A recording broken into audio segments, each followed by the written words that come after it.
This episode of Nothing But Raiders podcast is sponsored by SeatGeek. SeatGeek is the #1 platform to browse, discover, and experience the best events in town, and all in the palm of your hand.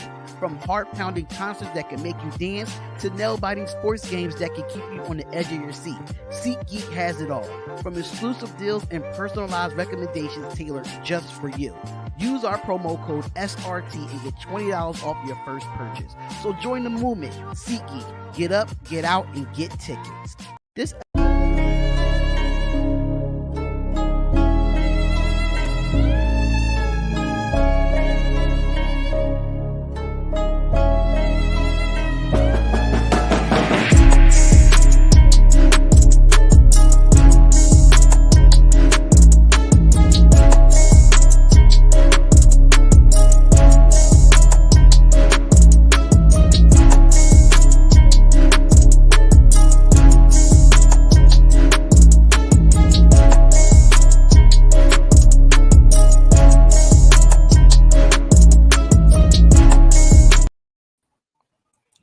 I decided not to wear a hat today, fellas.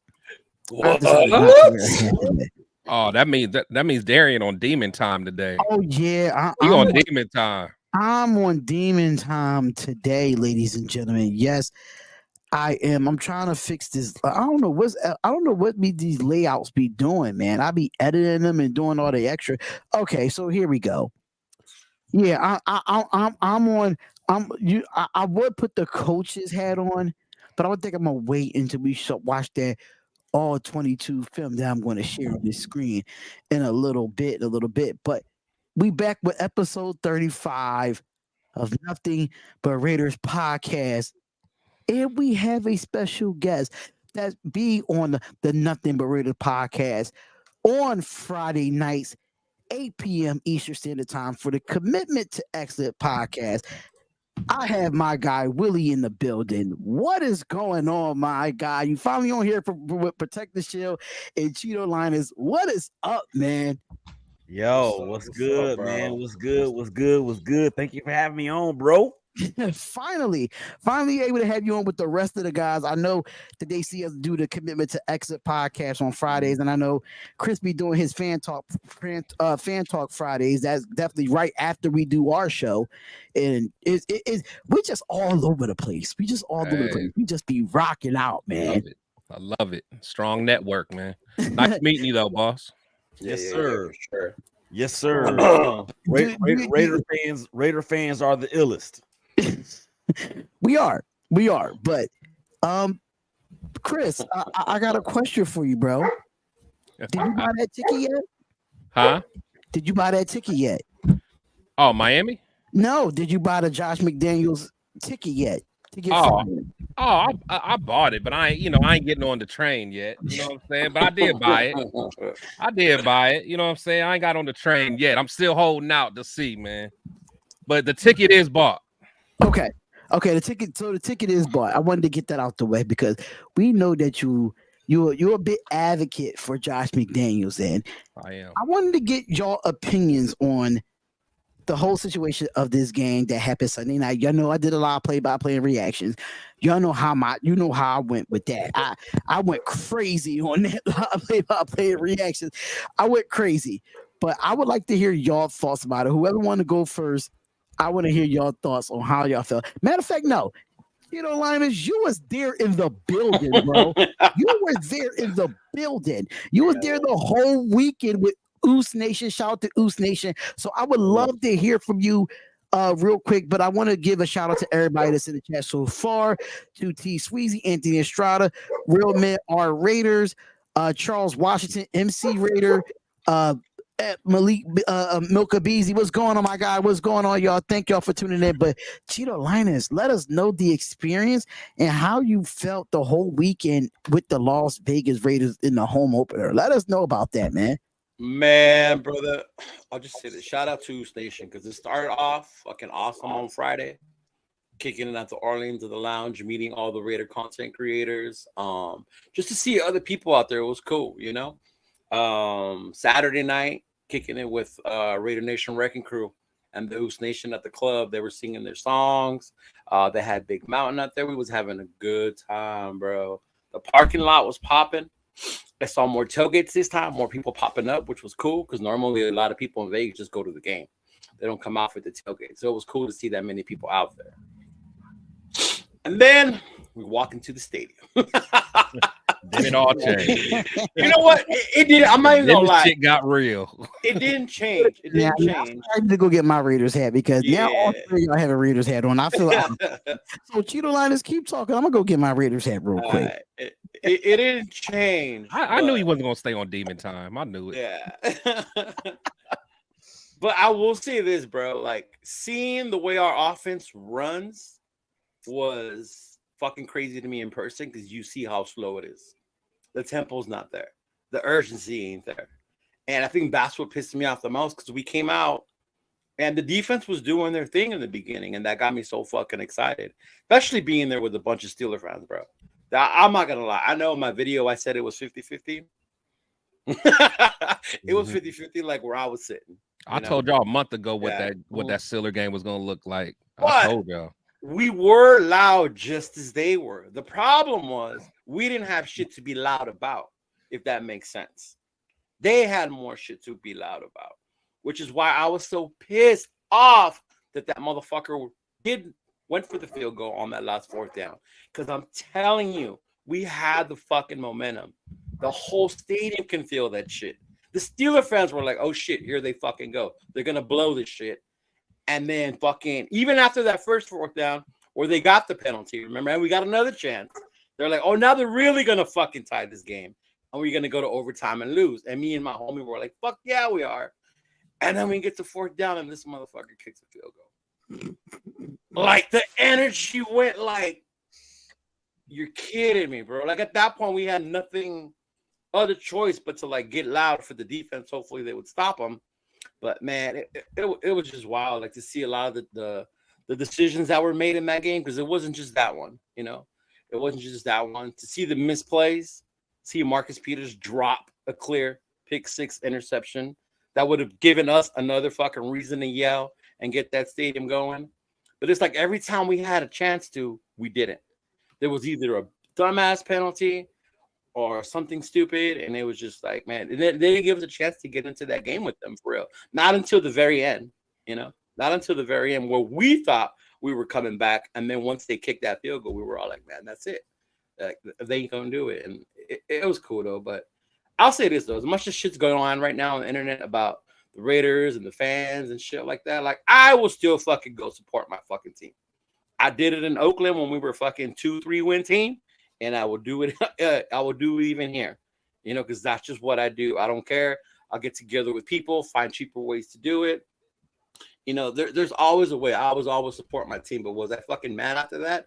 Hell yeah, it was, because we had that game. We should not have lost to that team the way our defense was holding them, because they could have blown us out. They could have literally blown us out if the defense didn't hold them the field goals, bro. That was ridiculous. And you don't want to know what's crazy before anybody else go? The Pittsburgh Steelers was worse in the league against the run, and it was the worst offense in football going into week 3. They wanted to fire. The dudes behind us kept chatting about wanting to fire the coordinator. Yeah. Oh my God. Like even the guys that I know called the Still Twins on YouTube, they had a poster on their live play-by-play saying fire Canada, his offensive coordinator. They wanted to fire the offensive coordinator of how bad he was with the Pittsburgh Steelers. Yeah. I gotta say this real quick before anybody else go. George Pickens didn't really go off on us. Like our receiver core didn't go off. Like they had Allen Robinson, they had the one pass by Calvin Austin III and George Pickens. They really couldn't move. Like honestly, me and Willie talk about it so much how the defense needs to show up. The defense finally shows up, even though Marcus Peters dropped the pick six. I think that would have changed the whole momentum of the game. The offense didn't show up this time. So Chris or Willie, which one of y'all want to go? And you know, I just wanted to throw my little 2 parts in there. I can go, man. So basically, you know, from my viewpoint, you know, I had a chance to kind of take a step back and really dissect kind of what happened. So at the end of the day, man, we've been calling for the defense, you know, the defense stepping up. And they did that. And this reminds me of a couple games last year where it was like the defense did enough for us to win, and our offense just shit the bed. And then that's what happened this game. You know, they just shit the bed. They didn't. Like honestly, what pissed me off the most was just the lack of tempo, the lack of sense of urgency when you're down. And it's like we never had that like killer mentality. You know what I'm saying? Like we didn't have that Kobe in us. Like let's finish them or let's be aggressive. I mean, now again, like I said, I'm not on the whole fire Josh McDaniels train yet, but I did buy my ticket. But I think, I mean, there's a lot about him that, you know, pissed me off that game, you know, especially that, you know, kicking that field goal, not going for it. But then he also has some good ass, you know, ballsy calls, man, like that 4th and 1 going deep, you know, little stuff like that. Like he had some good play calls. And honestly, if you really, and I know we're going to look at the all 22, you know, there's a lot of plays that he had where there was guys wide open. You know what I'm saying? So it's like, as much as we hate Josh, well, you guys hate Josh. I mean, we got to look at the big picture, man. There's a lot of stuff that, you know, when there's guys running downfield open, you know, that is a player execution problem. And we had that same thing last year with our previous quarterback. It's like there's guys open. Like, what do we got to do to figure out how to have better reads? You know, are you guys not fully prepared? Now, if you guys aren't fully prepared coming into the game, that is a coaching issue as well. But you know, for as much money as we got allocated to this daggone offense, you know, 4th and 4 to tie up the game, you got to go for it, man, because our defense isn't made to win these games. Our defense, just according to what the money that we've allocated towards them, they're just supposed to bend and not break.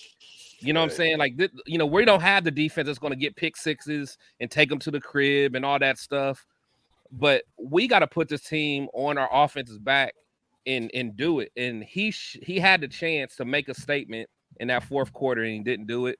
He failed incredibly. And again, coming from somebody that wants to see him do well, I'm very disappointed in that call, man, because if you're the genius that everyone thinks you used to be, you know, you got to figure it out. You got to figure it out. So, I mean, that's kind of where I'm at, man. Again, I'm not fully off the, you know, I'm not on the deep end like everyone else, but I'm close, man. Willie, take the floor, man. I know you couldn't wait till Friday to talk your talk, but I would love to get a preview of what you got to say on Friday. I would love to get that preview. Yeah, and first of all, shout out to everybody in the chat for real. Like I said in the intro when I first came on, you know, Raider fans, we are the illest, and you have to have a special personality to be hashtag Raider Nation. But let me say this: I want to address a couple things that the guys have already spoke on. Number one, when you talked about being in going to Oakland, right? And being there in Vegas with those terrible towels. There's no home field advantage in Vegas. Not a single solitary one.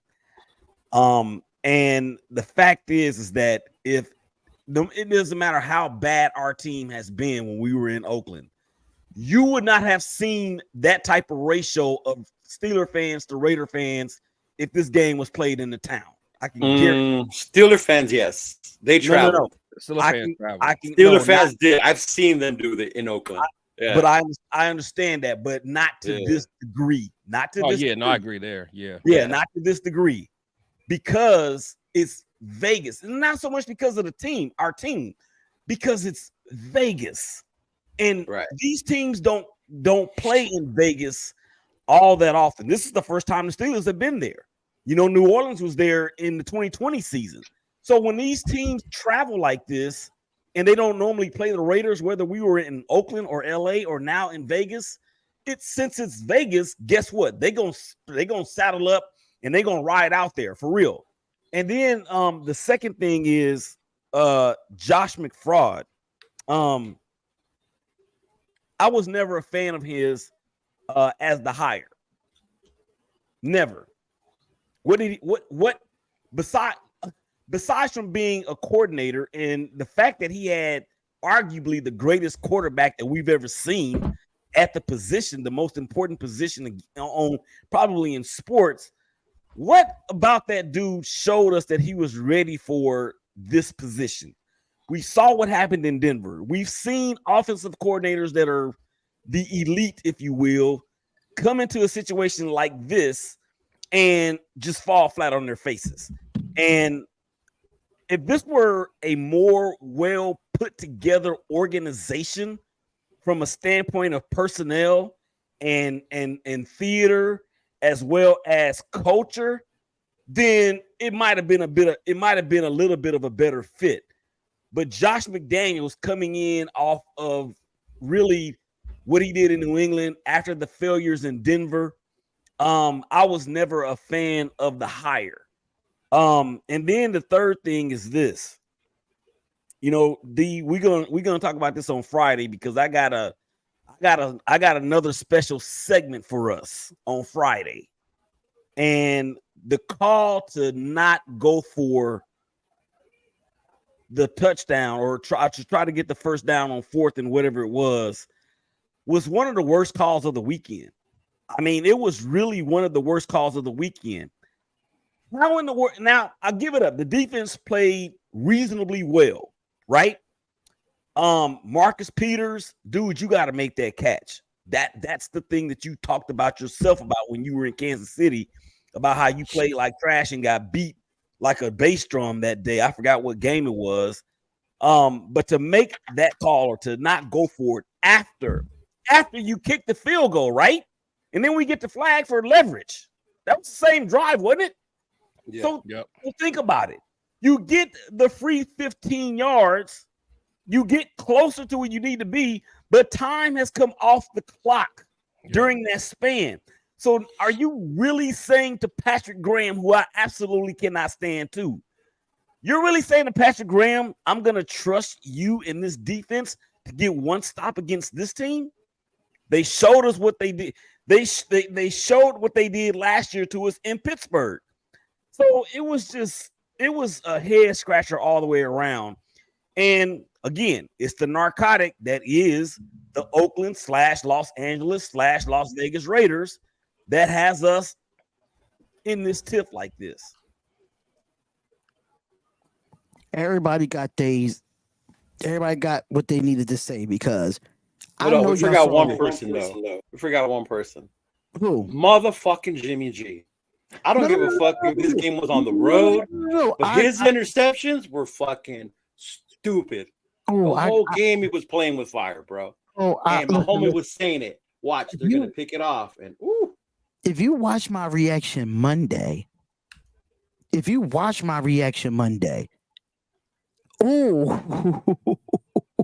today, let me tell y'all something, man. Willie, I understand that you know this defense is not as great, but the Marcus Peters pick six would have changed the whole momentum of the game if we would have had the pick six there. Yeah. Let's just make that very clear. One thing I can say, Najee Harris and Jalen Warren are two good running backs for the Pittsburgh Steelers, and we shut that down. I don't think they really ran the ball effectively on us. Even though we have terrible defensive tackles, we still held our ground in that situation. Marcus Peters as a corner. When do you ever see Marcus Peters blitz and get tackles in the backfield in his career? We don't see that. He played a good game besides the one big besides the drop. Yeah, besides that drop and that big play they gave up. I think in coverage, I think the defense was just on the field too long. By the time we got to the fourth quarter, we were burnt out because our offense could not stay on the field where the most of our money is at. Now, I'm going to tell you all this right now. When we watched this all 22, because I started watching it before this live started, this offensive line can't move shit.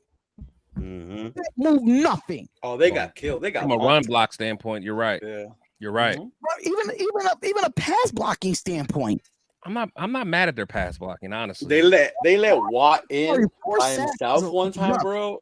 But 44 dropbacks, man, against arguably a top three. I mean, but that's what I'm getting to. Jimmy G is not a quarterback you throw the ball 44 times. Absolutely. He's not. And I said this on Reaction Monday.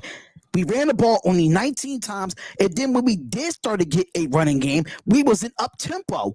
Oh, hello. Exactly. That's it right there. That's it right there. Here. That's it.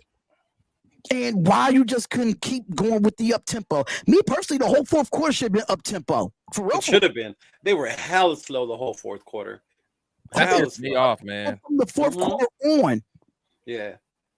I gotta move my finger like, let's fucking go, bro. Let's fucking go. There was no urgency. McDaniels love these methodical, long-ass drives to wear defense down, but we're down right now. We need to score, and we've been struggling to score the last 3 weeks. You can only be methodical when you got a run game. If you ain't got a running game, you really can't be methodical, really. It's like, you know what I'm saying? Like, I don't know. But I'm saying from this team, it was no sense of urgency at all. There was no sense of urgency. It felt like, is that me? But did it look like the defense had more energy than the goddamn offense for the first time that I've seen in a while? Yeah, I was not mad at the defense, bro. Other than that one big play they gave up, they fucking did their thing. Yeah. I mean, Marcus Peters just got burnt from the line. That was just it. And you saw it, like that dude run up the middle and like fuck. I think he thought he had F's over the top leverage with he thought he had inside with Marcus Epps. Yeah. Okay, but thought Epps had him. It's so many things that I can dissect in this game. And I'm not really worried about the fans because I was not surprised that Steelers fans was going to be in the building. I'm not surprised every week when it comes to the playing in Las Vegas, it's going to be more fans there in Las Vegas than it is our own fans because people ain't going to pay money for a product of putting all that investment into our offense to not score 20 points. Even though the Broncos got their ass whipped, they scored 20 points. They scored 20 points. That's what I'm saying. They got their ass handed to them, but majority outside of the Washington Commanders, every team in the league damn near scored 20 points, at least. The Cowboys didn't. Ridiculous. Yeah. We got 18, but still. But outside the Washington Commanders, damn near everybody scored 20 points. Something has to give when it comes to Hunter Renfrow, or it has to come to these tight ends getting involved. What was the point? They be open. Hey, Darren, they be open. What was the point of going getting Tucker in the third round and you're not going to utilize them? But they be open though. When we watch there's plays that they're open. You'll see one play where Michael Mayer was open in the end zone. Yeah, they're open, man. But Jimmy had someone up in his face and he couldn't get him the ball. So it's like, whose fault is that? I mean, again, it's not only one person's fault. Like, I'm never going to be that burnt. I'm never going to say, because this is the ultimate team sport, and I'm not going to say it's all Jimmy's fault. But Jimmy got to step it up, man. But I as much as I want to just kick McDaniels while he's down, there's plays drawing up where there are guys wide open. And there were, you're right, they were. And this is what we talked about last week, Chris, too, and also about us being one fucking dimensional right now because we can't run the ball. Right. We can't run the ball. Like, if we said amongst us, bro, by week 3, Jacobs would only have 104 yards total rushing on 48 carries, I'd be like, bullshit. Right? Yeah, 48 fucking carries, 104 yards, and he's only averaging 2.4 yards a carry. He did have some nice runs in this game, but the thing is that there's no consistency, there's no urgency, and maybe it's because this line, for whatever reason, just simply forgot how to run block. I don't know. It seems like this season, that's what they forgot. Yeah, exactly. This season, like we went into this week, giving up 0 sacks, right? That's a sole reason why I was like, okay, eventually this thing's going to work because this is virtually the same line as last year besides the right guard. And I'm like, okay, JJ was offered, the offseason in the camp or whatever. Okay, give them a couple weeks and it's going to be okay. So I'm thinking to myself, last year, I was worried about the pass block. That's what scared me. And I'm like, this year, the pass block is better than it was last year. It meets expectations for the most part. It meets expectations. So my thing is, it's only a matter of time before them boys get it back. But it's like, until that happens, we're in trouble, man. We're in trouble. Now if we get to the point where that Josh becomes a real threat and they're really scared of the play action and stuff like that, then we can start cooking, because then Michael Mayer and Renfro can, that middle will be open.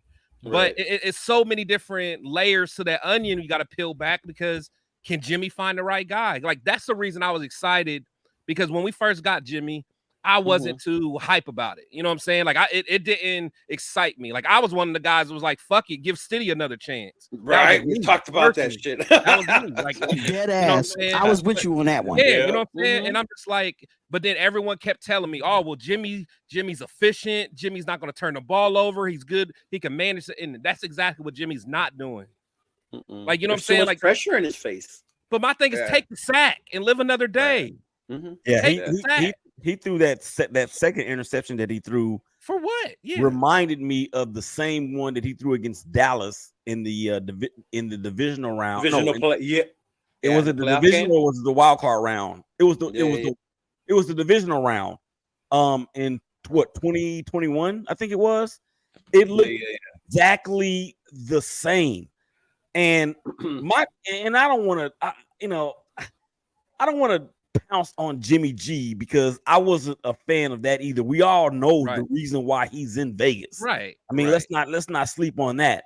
I'm of the opinion that when you target Devontae Adams 20 times in a game, and Jacoby Myers gets targeted 12 times or whatever. Yeah. Wait, it was like 34 between the two of them. I said this to Cheeto Liners and Chris in our group chat. I said this 44 times that Jimmy G dropped back. 32 of the 44 that he dropped, them 32 targets went to Jacoby Myers and Devontae Adams combined. 74%. 74% the passes went to one of them too. So now what? I mean, your running game isn't working. You're basically staring down two receivers throughout the entire game. That is going to be so easy for defensive court. If we can see it, easy. If we can see it, man, D coordinators are seeing it with the ease. So it's like JJ, the thing, and we talked about this on the CTE podcast this past Friday. Y'all need to.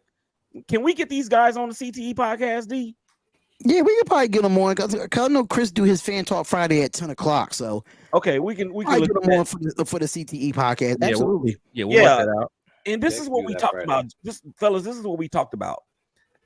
Josh Jacobs, although he was not incredibly used that much in terms of touches at Alabama, and he came out with the fresh legs, and we know about all of that.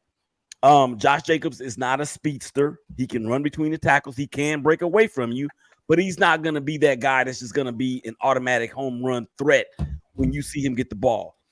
Right. What makes Josh Jacobs special is his elusiveness and his ability, and his vision, and his ability to get those yak yards.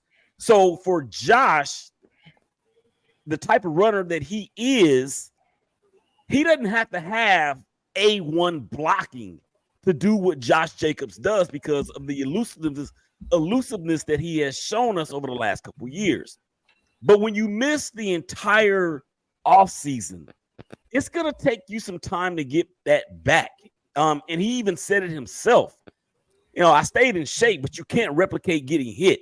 You can't replicate having the pads on and the timing and all of that. So I'm not as concerned as some people may be about Josh. The only concern, or the biggest concern that I have, is him potentially getting hurt because of all of those nagging, because of the nagging soft tissue injuries that we see running backs get when they hold out like this. But I mean, and then for Devontae, did y'all hear what Devontae said the other day? Well, I mean, I was going to get into that. He said he has no time to wait around. My bad. Number one. But I wanted to piggyback off what you said, Willie, when it comes to Josh Jacobs. Like I said before, it started to get going when it's up tempo. I think that's the way to get Josh Jacobs going. I think the momentum was there when it's up tempo. You have this offensive line that's going right back to the ball, and there's no defensive transitions when you're going into a no huddle. That gives you momentum. Your offensive line, that gives you momentum for your running back, and you're going at a faster pace where this defense is not ready. So it gives your offense continuity, plus it gives time for Josh Jacobs to figure out, okay, I'm seeing the same front that I saw in the last down, and you're not changing players on defense. Cool, I can run off of that. And I think Josh McDaniels forgot, like, listen, understand that you wanted to score really quickly, but at the same time, you should have came back out there instead of kicking that field goal. You still should have went for it on the fourth down. After that, if you would have gotten it on the fourth down, stay up tempo after that. You know what I'm saying? If things broke, don't fix it. That's the old term that everybody knows that I use a lot. And kind of Josh Jacobs tried to fix something that wasn't broke in that situation when we did go up tempo. So I think right now, if you're knowing that Jimmy G might not, knowing he's not going to play because of the concussion protocol, if you're Aiden O'Connell right now, you need to go up tempo with Aiden O'Connell. Was that to get Josh Jacobs going? D, real quick, man. Yeah. D, real quick. We got some breaking news, man. What's up? Chandler Jones apparently has been taken to a hospital by the LV Fire Department and later transferred to a behavioral facility and will be transferred to a behavioral health facility or last week. That's what he said. It was against his will. And the beat goes on. I mean, I saw a picture and a video of Chandler Jones, and he look like he's on crack. I'm sorry to say. He look like he's on drugs. Oh, Look, man, to go back what you were saying about the up-tempo, that's my frustration with Josh McDaniels right now. Like, you see what they're doing to you. You having trouble protecting Jimmy. This is the Pittsburgh game, right? Those D linemen are busting through there. Adjust to that shit. Throw a screen. Throw a quick pass. You have freaking Tucker. You know, that one play they did to DeAndre Carter where he got a big run off of that shit, right? Like, do shit like that. Throw them off. Right now, they're just so predictable that everybody knows it's either Adams or Myers. Adams or Myers. That, and then we hand it to JJ up in the middle every now and then. Or even running diagonally with JJ, trying to run around and shit. It's like, what the hell are you doing? And they have to pick it up. You don't see that urgency in him. It's like, what the hell are you doing? Like, you're supposed to be getting this team down with this offense. And every time we took a step forward, it was backwards. Forward, backwards. And it's the same shit, bro. It's ridiculous. So let me ask y'all this. So if you guys were besides the bad call, but what do you so going into this next game, what would your plan of attack be from just an offensive standpoint? So if you were Josh McDaniels, you know, what are you going to do? Like, what are things that you're going to implement? So I know, like Darian said, have some more tempo and things like that. So what are some other keys that you guys feel that could help us immediately? Like what can give our offense a spark? What can we do to get our running game? Because honestly, if we don't get our running game, it don't matter about anything else. Yeah. So do we need to shuffle some people? Does Van Roten need to be benched, or what needs to happen to get this running game going, and what needs to happen just holistically for offense to get things going? I think. All right, so I'm gonna go first on this one because I did mention it, and I'm an offensive minded coach, number one. So the best way for your offensive line to get going is get out in the quick screens. Get out in the quick screens. Get them out in the jet sweeps. You have to use your talent in so many ways. And you have a speedster in DeAndre Carter. Get him out in wide receiver screens. Get the ball out of Jimmy G's hands quickly. After you get like five or 6 yards on a speedster from DeAndre, I think it's DeAndre Carter, if I'm not mistaken. Then you go right up a tempo and get some off tackle. Get some off tackle. You got to be balanced in the up tempo. You got to go no huddle. Simple as that. The first 10 plays on the first drive to get this offenses flowing. The first 10 plays that you script out, they have to be up tempo. There's not going back to the huddle, calling nothing. You have to have that ready to go. Simple, it's simple as that, because that's how you get your offensive juices flowing. That means that they don't have to worry about Jacoby Myers. They don't have to worry about Devontae Adams on them drives. You could go to Trey Tucker on the jet sweep on a second and 2 or manageable downs. You don't want to get into downs that's 3rd and 10 or 3rd and 11. You want to go into it 3rd and 3, 3rd and 2, 3rd and 4, more manageable when it comes to it. So if you're Josh McDaniels right now, get Trey Tucker involved. Get on some tight end screens. Do a tight end screen to Michael Mayer and get him yards after the catch. Y'all must not. Anybody didn't watch Michael Mayer at Notre Dame? When he catch the ball, he could get the yak. He could get the yak. So tight end screens, you could do that. Even though, or you could go underneath a lot and mix it with the run, and then go over the top.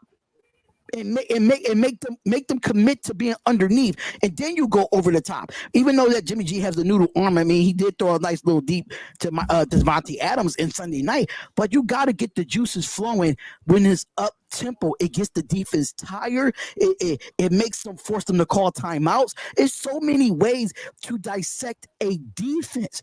You just got to be creative in doing it. Yeah, it definitely slowed Watt down. You know, if you watch that drive. Them boys slowed down. Exactly. They slowed down, man. It kind of took that. It took that win from them for a little bit. It did. It did. And it's like, and honestly, for the life of me, man, I don't understand why we don't do more screens, especially on teams that we know is going to blitz us. Thank you. And they're putting 8, 9 dudes in the box. You know they're coming. They're not afraid of you going past them. They don't even hide it. No huddle doesn't sound desperate. If you look at the teams in the league right now, they're all up-tempo type of offenses, and that's how they get success in the league. A lot of teams go, even with the Miami Dolphins in themselves, most of the time when they scored them points, you go in and out of it. You go in and out of it. It was in and out. Even if they went to the huddle, Tua had the call. They got up there. It was still 19 seconds, and when they got to the line, made his adjustments by 10 seconds, the ball was snapped. Hello, that's what you call up tempo. And you don't have to be no huddle, but you have to be faster on tempo. That's true. That tempo, not necessarily, but that tempo, and that goes to like if you ask Chris, what would we do? What do you think? I think you have to mix it up. I know a while ago we talked about how Gruden offense was very predictable, right? Yeah. And this is supposed to be different. I kid you not, bro. When we were watching this fucking game, we knew what we were gonna do. You can already tell. We were counting how many people were in the fucking box, and they weren't gonna switch it. Like, bro, if we did this right now, this would be better. If he switched it up. And the urgency. Have some fucking urgency on pride on the offense, bro. You know, complimentary football. He gets out there, get a 3 and out. Let's fucking go. Let's drive. Let's move. You know? Not fucking out there like, oh, lollygagging and shit like that. Like, oh, wait, come on, let's go do it again. Or it just has to be more hustle and then more fucking, like how Jerry was saying, more variety, so much less predictable. Right now, you can tell what we're doing. Everyone knows what we're doing. Mix it up, fucking end arounds, screens to the tight end, shit like that, you know? Even if you did screens with Tay, you want Tay to get the ball more? Let Tay do that, you know? Mix it up. But it's just too predictable right now. And I'm telling you right now, this game, I told you it's going to be a home game because LA is going to fill it up, Raider fans. But fucking Chargers can score. They might be fucking 1-2, but those boys average what, over 30, 34 points a game? If the offense don't come with it, we're going to get fucking blown out here. The Chargers have the 3rd worst defense in the NFL. But none of that matters if everything that you guys have said doesn't materialize.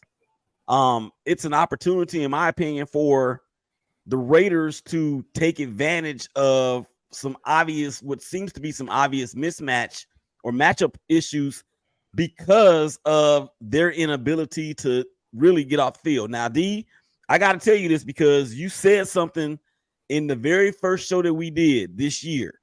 You said you want to see a Raider defense that finishes no lower than 20. The Raiders right now are 17th in the league in defense. Imagine, crazy, right? Imagine if Derek Carr had that defense backing him up.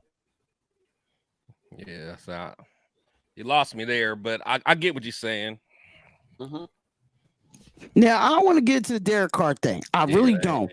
I don't want to get into the Derek Carr thing. Yeah, but I mean, but on. at the same time, Derek Carr never had a top 17 defense. I'm just throwing that out there. Never. But I'm happy that the defense is not at 20 or below. I'm happy about that as of right now. I'm happy about that. That means our offense got to do the damn job because I think for the last 9 years when Derek Carr was here, we always said the defense was fucking terrible. We always said it. No matter who was the defensive coordinator, it was terrible. And the thing about this, even with the fact that I didn't even like the second tender of John Gruden, I didn't like it, but the fact that man scored over 20, it was terrible. But we scored over 20 points a game. 24. Unfortunately, guys, let's keep it real.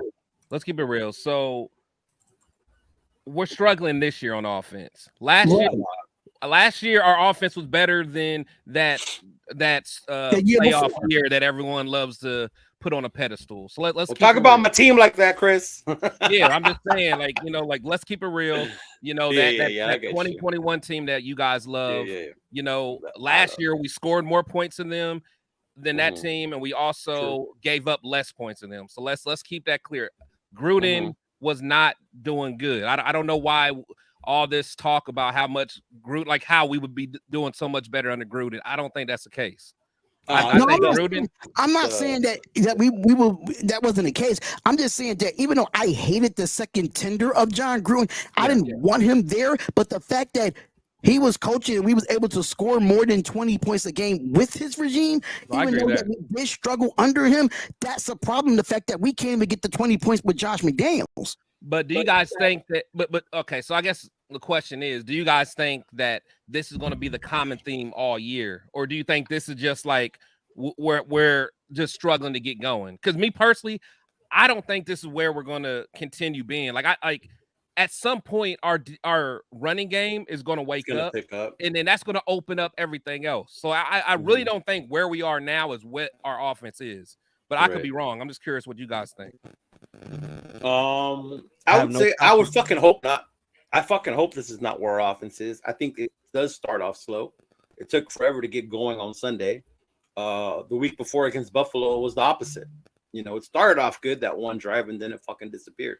So I think it goes back to what Darian was saying, is the consistency. Where's the consistency in the offense and mixing it up? Like everyone says, mixing it up, taking what they're fucking giving you and start being the bully. The game is just be creative. If you won 6 Super Bowls with the New England Patriots, you was creative. Those 6 championships that you had, you was creative on offense. Where's that creativeness now? Yeah. You're being basic. You're playing Pop Warner football. That's exactly what this offense looked like in the first 3 weeks. It was Pop Warner football. You have to be creative in this league. Yes, it's a copycat league, but you got to learn how to adjust and make different calls and do different things to make sure your offense can keep going. As a former offensive coordinator, I could not be complacent. I could not be conservative. I had to be aggressive. You know why? Because every week I had to make sure I had to bring something different to the table. So now the defense didn't see something that we never saw before. Yeah. And I get it. There has been his moments, like Chris said, that 4th and 1 where he fucking threw it. Fucking beautiful. Even when we went for the 2-point conversion, Michael Mayer was wide the fuck open. Wide the fuck open. Imagine if Devontae would have dropped that ball, how much y'all would have crucified him for that. So it's but then if he would have, I was shocked, bro. I was one. Yeah, but then if he would have ran the ball with Jacobs and it got stopped, y'all would have got mad at him. But I think that goes back to the predictable and not being predictable. Everybody thought Jacobs was going to get the ball, so I can see where he can deviate from being predictable. So we need to see more of that shit. Does that make sense? It shows in the formation how predictable we are. It shows in the formation. When you have Michael Mayer or a tight end as your fullback and not Jacob Johnson, and you see an I formation, which is Pop Warner football, if you see an I formation, you knew Josh Jacobs was getting the ball. You knew it. That's what I mean by predictable. If you see more than a lead blocker for Josh Jacobs with this offensive line, 90% of the time we're running the football. I called it multiple times on the live stream on Sunday night. I'm like, look, we're running the ball, even though the fullback is offset or he's directly in front of Josh Jacobs. 90% of the time, we ran the football off tackle. I think for me, man, and I'm gonna get out of here after this, guys, and I appreciate y'all having me on. It's what's frustrating as hell is the fact that he being Josh McFraud is supposed to be this brilliant offensive mind, and everything that we have seen, like 98% of what we have seen has shown to be the opposite of that. And there's nothing wrong with being a copycat as long as you're copying the right cat. And the fact of the matter is that when you have arguably the best receiver in the league, you have last year's rushing champion on the offensive side of the ball. You have on the other side of the ball, you have one of the top 7 pass rushers in the league in Max Crosby. You have an improved secondary. I mean, when have we ever said that the Raiders secondary is much improved? I don't remember saying that for the last, I don't know how many years. And I hear people talking about it all the time. The Raiders have good pieces. The Raiders have a lot of talent. The Raiders can do this. The Raiders can do that. But it never comes together at the same time. That is nothing but coaching, fellas. That's what that is, nothing but coaching. So I have zero confidence, and I have like negative 70 confidence in Patrick Graham, and I have zero confidence in Josh McDaniels. And the only reason why he's at a 0 is because he did help engineer a team that won 6 Super Bowls in New England. That's it. Other than that, what have you done for me lately? And it's not much. All right, my guy. Listen, I was gonna pull up the all 22. We was gonna talk about it in like the next couple of minutes or so. But how y'all feel about this now, knowing that? And I'm gonna let you go, but I'm gonna bring this to you too, Willie, as well. Okay. But how y'all feel about now, knowing that Josh McDaniels probably not going to go with Brian Hoyer? He's going to go with the rookie Aiden O'Connell because Jimmy G is that official? Well, I keep hearing reports from Hondo and other things saying that Jimmy G's still in concussion protocol. So, from what I'm hearing, is saying that Josh McDaniels don't want to go with Brian Hoyer as a starter, but they'd rather go with Aiden O'Connell than Brian Hoyer. Me personally, I would rather go with Aiden O'Connell than Brian Hoyer. The man been on all 32 NFL teams. I'm just saying, with the ball here that's probably shinier than mine when I shave it. I'm just saying, but I just had to throw that out there. Unfortunately, don't ever get a bald head. I don't want to see you with a bald head. Hey man, that head ain't meant to Why be do you think bald. I wear hats? Yeah, that head ain't meant to be bald. You be bald if you want to be. My hair. You can't rock the bald. Why you think I didn't cut it low? Because I'm already receding. That's why I'm letting it grow. I'm already receding a little bit. That's why I ain't cut it too low no more. I don't do that no more. But how y'all feel about this with Aiden O'Connell possibly being a starter going into LA? I mean, what are y'all thoughts about that? Possibly. I'll start off real quick. I think it would be a cool thing because there's no tape on him. So it'll be the steady effect. Preseason tape, but other than that, not no regular season tape. That's what I'm saying. There's no real tape on him. Mm-hmm. That's an advantage. I mean, that kid can sling it. I mean, we saw what he did at Purdue. He was very good in the preseason, albeit it's the preseason, but he can sling it. He can sling it. He was in shootouts with Stroud from Ohio State and all the rest in the Big Ten. Michigan. I'm like, yo. Oh yeah, just to tell you, Willie, Chris is a Michigan fan, unfortunately. Yes, there you go. I'm a Michigan fan too, buddy. Oh, there we go. There we go. There we go. That backfired. JJ for Heisman. JJ for Heisman. Let's go. I gotta kick y'all off right now, man. Go. But it's always Raider Nation first. Come on, y'all. Y'all know that. But hell no, man. Look, man, I think Michigan fans. Brian Hoyer is only on the team to help with the development of the 2 quarterbacks is there now. Yes. He's not really. I mean, the dude can't even throw the ball 15 yards in the air, I don't think. So, no. It would be a worse. Aiden O'Connell will definitely give us the better chance to win should Jimmy G not be able to play. Yep. Chris, Cheeto Lions, how y'all feel about that? Probably Aiden O'Connell probably being the starter.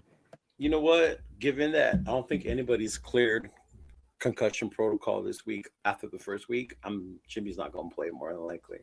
If we're at that point, LA's not going to be hostile. It's not going to be hostile. I'm cool with it. I'm cool with it for real. Based on how he played, see what the kid's got. Maybe his arm is stronger and he can stretch the field, and then that opens up the run game. You know, whatever to this point, whatever it's going to take, if that's what it's going to take for them to start doing differently and perform. I mean, if you follow the kid's story is amazing. He came in as a walk-on, you know, at Purdue, took over as the starting quarterback on a Big Ten conference team. You know, like Willie was saying, you know, he took on the Ohio States. He took on those teams, you know, and he did his thing. He threw almost 530 yards in the Music City Bowl against Tennessee and beat us in the Music City Bowl. See? So the kid has it in him. Some kids are just winners. You know, some kids are just winners. So if he goes out there and he does his thing, I'm all for it. Because like you said, at this point, what do we have to gain by throwing Hoyer in there when we know what Hoyer is and what Hoyer can do?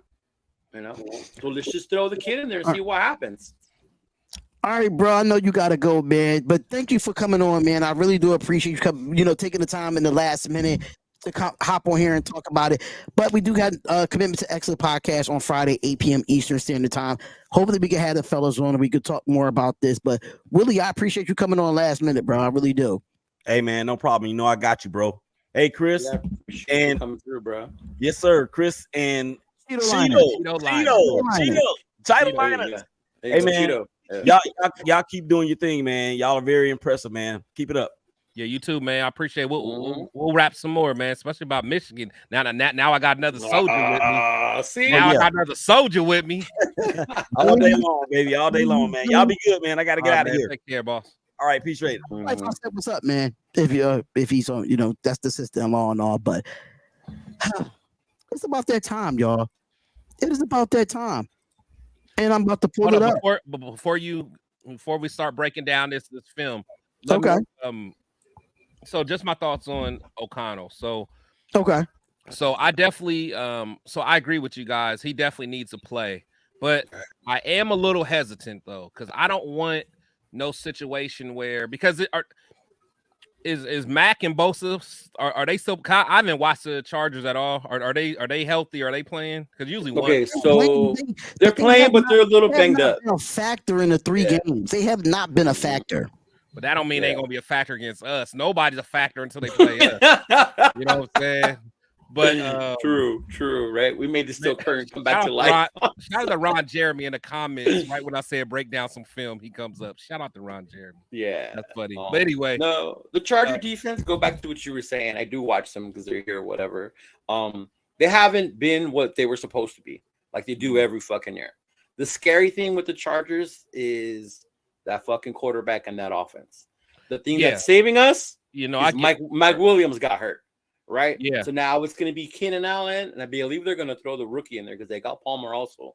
So you are going to see more of the speedster, more of the Quentin Johnson type shit. So my point. So I think my biggest thing is I just want to make sure we don't stunt the kids' growth by just throwing them into a hostile environment. But I think this should be okay because this is truly our home opener. You know what I'm saying? This is truly our home opener. So the crowd will be for him. And it's sad to say, but right.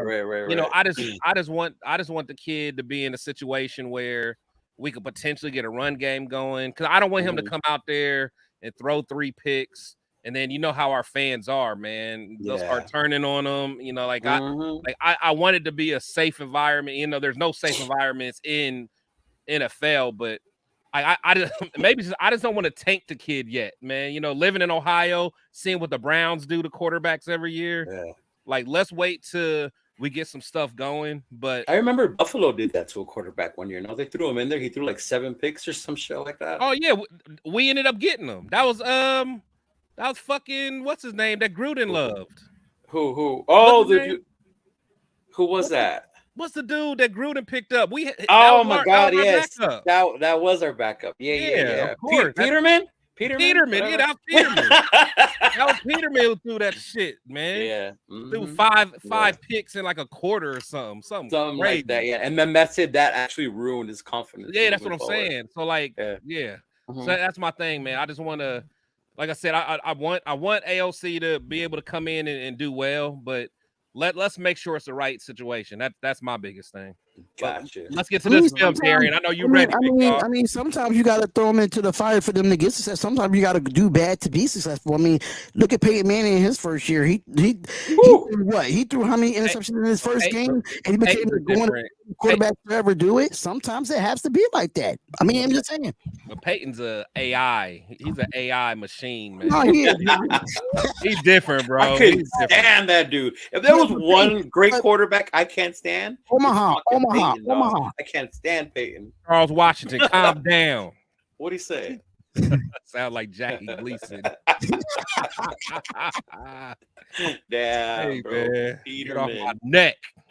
Yeah, but there you go. We got the all 22 right here. I don't know. Do y'all need me to zoom this up a little bit more, or let me know? I'm good. I can see it. You know what? Let me get out of here. I just can't see the comments. I'll put it full screen. Yeah. There you go. Y'all tell me some wild comment comes up. No, you're good now. There's a way that you can kind of make it like full screen or some ish like that. I don't know good. how you do it. It's my vision, dog. It's my vision. So as long as you do it like that, we're fine. Yeah. Okay. So I'm trying to figure out what the hell just happened. Let me remove this and bring it back. Okay, here we go. There you go. Cool. Mm-hmm. But this is basically just from the kickoff. So if y'all just want to rewind something back, just let me know. Because it shows it from this way and it shows it from other way as well. So it does back and forth. It shows from two different ways here. So this is basically just the kickoff of the game, which was a touchback. So we're gonna look at the defensive part of this game, man. The defensive. I see a lot of black. Okay, all right. So slow down. So this is where you slow. The first thing I see is who's 96? Hold up. You see all those black jerseys? I'm just saying. Oh, you talking about in the crowd? Okay. So who's playing edge right there on the other side? Who's 96? 96. I think is that Rochelle? That's Rochelle, bro. See, I don't like having him up, man. I like because honestly, that's what. So that's a. This is like a 3. What did we call that shit last time? 3-3-5. Like a 3-3-5. Yeah. This is Graham's shit right here, right? Next to Max Crosby up on the line. Yeah. You got Spillane right here in the middle. Man. Because Max is up too. So this still might be a 4-2-5, but that's the thing. It looked like a 5-man alignment, don't it? With Rochelle, the 3 defensive backs, and then Max Crosby right here. And the 2 ends up. So like a 5-2? Because you got 1, 2, 3, 4. You got 4 corners. That's a 3-4. But who's the other 2 linebackers? Rochelle and Max. Yeah, I'm saying Rochelle. I mean, Max is actually that's what I'm saying. Max is really in a linebacker position. Yeah, because he's edge. You know what I'm saying? Like because that's the nose tackle in the center, and then you got those other guys. Those are ends, 3-4 ends. Bilal Nichols right here next to him. I know he's a 3-4 end. Yeah. All right, so I mean, okay, so let's run this first play with Najee Harris. We could get it back 10 seconds. So, but see how he comes in, missed tackle. You got to make those. Where did Marcus Epps come from? Let's rewind that back. So Marcus Epps blitz right here. Yeah, Epps blitz, like man. Epps. Perfect timing. He just lost his feet. He just lost his footing. But I like that first tackle. I like the point of attack from Orlando. I do like the point of attack. John Jenkins played well. Look at him. He came right there. You got to do better than that, though, Epps. Yeah, and then who missed the second one? Bennett. Yeah. Epps and Bennett missed those tackles. Yeah, Jacorian Bennett got to make that tackle. So let's go into the next. All right, so we seeing it from this way. See, now you can see who's on the line. Yeah, so technically, you can see it before. Yeah, that's Nichols. That's Rochelle. I'm trying to figure out who's that. Is that John? That's Jenkins, right? Jenkins. Yeah. Okay, so let's see how it looks from this way and what gaps do they hit here. Look at Epps hit that hole though. I like it. Like, see, came in he just got to make clean. the tackle. Yeah, He came in clean, and Jacorian Bennett got to make that tackle as well, knowing that Epps missed it. yeah. You got to clean it up. And you got to clean it up here. So this is the second down play. Now this is kind of like a twins. This is a 2 wide receiver set. So you see Jacorian Bennett and Marcus Peters here. Now this look like kind of like a 4-2-5 a little bit, because I mean we don't know what we don't. I can't. These are 2 linebackers right here. That's why I can't really say a 3-4. I would still say inside backers. They're 2 inside backers with Max, and who's on the other end? Is it Rochelle still? I don't think Rochelle. That's bad positioning for Rochelle for me. He should be inside. That's what I'm saying. It's a 3-4. Yeah. All Right, right, up. Both of them are up. Max is down now. Diablo is far up too, and that tackle. That push. Robert Spillane, you're right there, bro. You're literally right here. How do you miss that tackle, bro? Get the other angle. Look at that. Look, he goes through the wrong gap. Well, I mean, the thing is, he was the take on that block. Yeah, I mean, because there was somebody coming, he had that block. Honestly, but look at the push the O-line gets, bro. Look at this. Yeah, so there's nobody in this gap for real. You see where he's too far out for me. Yeah, nobody in this gap. So Spillane should have filled this gap right here, in which he did. He did. The block was there. Just vision by Najee Harris. Yeah. I'm not mad at that play. I'm not mad at that play. I thought from the angle that I saw, I thought he missed the gap. Now here we go. It's different. Here we go. Now it's different, because I think I don't know if this is a 3rd down situation or not, but this definitely looks completely different with one receiver. But this is definitely a run play. No, this is the play that Bilal Nichols he gets to swim over the top. Oh yeah, Bilal did his thing. This is Bilal Nichols on this play right here. Look, right off the ball, swim, boom. Here you go. Look at that stop. That's what I'm talking about. That's what I'm talking about. See, that's the energy. Penetrate. 3 and out. Look, he's literally right here he's going to swim in the A gap, swim right over the center in the guard. He's going to take on the guard and swim over the center right here. He's right in the A gap, literally right there. But the thing is, with Max being there, that was nasty. That was nasty. Bilal Nichols, that's the best I've seen you all year, bro. And I think that's on a 4th. I think that was 4th down. 3rd down. No, third down. Yeah, and this is where they punt the ball right here. So, I can't wait to see this offense. I cannot wait to see this offense. The first series is sad. It's 3 and out. Yeah, but I can't wait. I can't wait to show y'all. Which was in bad position right there. I think he should have just let that roll. Well, Tyree Wilson wasn't in at all that first series. Nope, he wasn't in that first. He wasn't in that first series at all. Nope. I think he only played 11 snaps or 18 snaps. Yeah, I don't think he played a lot of snaps at all. In fact, he was winded from being sick, right? Yeah, he had an illness. Okay, so we are in shotgun formation set with 1, 2, 3, 4.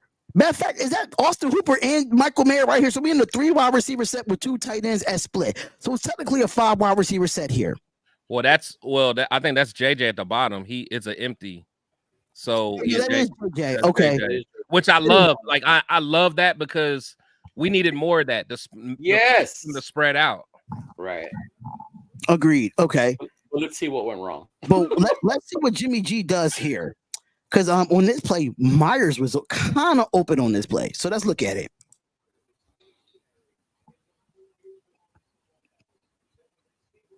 Kinda. He was wide open. JJ was open. Who's in the middle? JJ was open. This angle, you're not gonna really see Myers right here. Doesn't go that back. Hold. Let's move that back. The ball was already out though. Yeah, it was a quick throw. It was no it was a quick throw. Yeah. I think the play was designed that way. The play was designed for Devontae, but it looks like he didn't even look that way. Yeah. Hey, but to be honest though, the key to that play is I don't think Jimmy was expecting JJ to rush or TJ to rush. To be quite honest, he was probably surprised as hell that he rolled back in that zone because that could have been picked, honestly. If TJ took a better angle going, he could have made a bigger play on that. Yep. Yeah, right. Because I think that surprised him. He was like, oh damn. Yeah, that was designed that. But this again, it's part of the script, right? You expect Watt to come. So right. So in this situation here, right, you see that we have more offensive alignment to the right side of the field. You see this, right? It's the right side of the field, so you can tell that this is more predominantly going to run to the right side of the ball, knowing that you have two receivers to your left and you have your tight end here. I think Michael Mayer comes in motion in this situation, but look how Dylan Parham in this line get pushed back at the point of attack. This is the play I was talking about. Boom. Everybody just standing around. But that's what I'm saying. Like that's why I don't like the whole JJ ain't doing what he's supposed to do talk, man. It's exactly like I don't care if it was Marcus Allen, man. There's nothing there. There's nothing there, man. There. And look at it here. Look at it here from this angle. This is the best angle to get it from. Count how many people in the box. That was 1, 2, 3, 4. Look at that. Austin Hooper. Actually, you know what? Hold on. Go back. How does Austin Hooper get to the second level before your offensive lineman do? No, actually, no. The problem is, I think that Michael Mayer, didn't get the block. Yeah, Michael Mayer didn't. He missed his block. And Dylan Parham's pull was too damn slow because he was already in the backfield. Watch when Dylan Parham pulls. He gets if Mayer goes inside, that is giving JJ a lead block. There was nobody out him from the outside of block. Look, where's he going? Yeah, he didn't see that properly. And then that's it. That's the shit he has to learn. Yeah. All right, so this is Hunter Renfrow right here, which Hunter Renfrow was covered in this play, but this is more like a 3 wide receiver set with the tight end to the left, shotgun formation for the Las Vegas Raiders offense up top. Myers comes in motion here. Now they press. Take a look at that. My thing is this: where's the fucking progression from Jimmy G? That play should have went across the middle. Like, I don't get it. He looks directly at at Devontae Adams. He does not see that hole in the middle of the field. Did you see that hole on the safety? Let's see how this offensive line holds up from this angle. Look at it. Right there. You know see the guy underneath Renfrow? Who was that underneath Renfrow? Who was underneath Renfrow? Yeah, on the Myers. Probably Myers. Yeah, I think that's what that ball should have went to. Look at it. Was Myers, yup. They should have went to Myers right there. But this goes back to, okay, that shit can't be true, right? That if McDaniels tells you to throw it to one person, that's who you have to throw it to. No, it's not true. That's okay. That's just Jimmy not looking. A quarterback. That's just bad instincts from a quarterback. But on the flip side, though, you got to think. Like, it's easy for us to say this sitting down in our chair, drinking Modelo's. You know what I'm saying? Like, we don't got, you know, JJ Watt, and we got to have this, like, timer going off. I mean, at the end of the day, if I'm JJ and it's like, hey, I got to make a play, I'm looking at my star. Like, because initially, too many broken tackles on his punt. Initially, I see them covering Adams man. Sun Goddess, we got you, Sun Goddess. We gonna get you together. What they saying? Because I really can't see the chat while I'm watching the film. I'm loving the breakdown. It helps me further understand the field, the game. We got you. We got you, man. We got you. But too many broken tackles on his Way too many. Where's Bolden? Where's special teams guy? Dog, don't get me started. That's Terrence's boy. That's Terrence's boy. You know I had to, Chris, man. All right, so that look more like a 4-2-5 here because you see 5 defensive backs. This is a 4-2-5. 1, 2, 3, 4, probably 6. So it's like a 4. I thought it was a 4-2-5. Yeah, it's a 4-2-5 here for the defense. Yeah, because we got the nickel up there. Yeah. That's good defense. That's good defense. That's actually a good way to by everybody. About Devon Diablo. That's good by everybody. Even Trigger Trey. Even Trigger Trey got in there. Trigger Trey Morrig. Look at that. Look at explain. There you go. Trey get in there a little bit. That's a good way to scrape over by Robert Splain there. Yeah. So we still in the 4-2-5 here. Second down. And here goes. I don't understand why Max is there. Look at that. Ah! Technically, that's cover 2. That's the 4-2-5 cover 2 here. Because you see him right here. He goes strictly into the flat. That is cover 2. Nothing behind you at all. The coverage. I don't think that was See that coverage? Coverage was really good on this defensive play. That coverage was good, bro. Yeah. That was good coverage. It gave Max enough time to go around. Look at. Oh, just a oh! Did I just see a stunt here? Wait a minute. Yeah. No, they be stunting. They stunt. They were stunting. The defense line was playing, man. Yo, yeah, Max Crosby was definitely like a high motor. I don't think that was the crazy thing is I don't think that was a design stunt. I think Max just did his thing.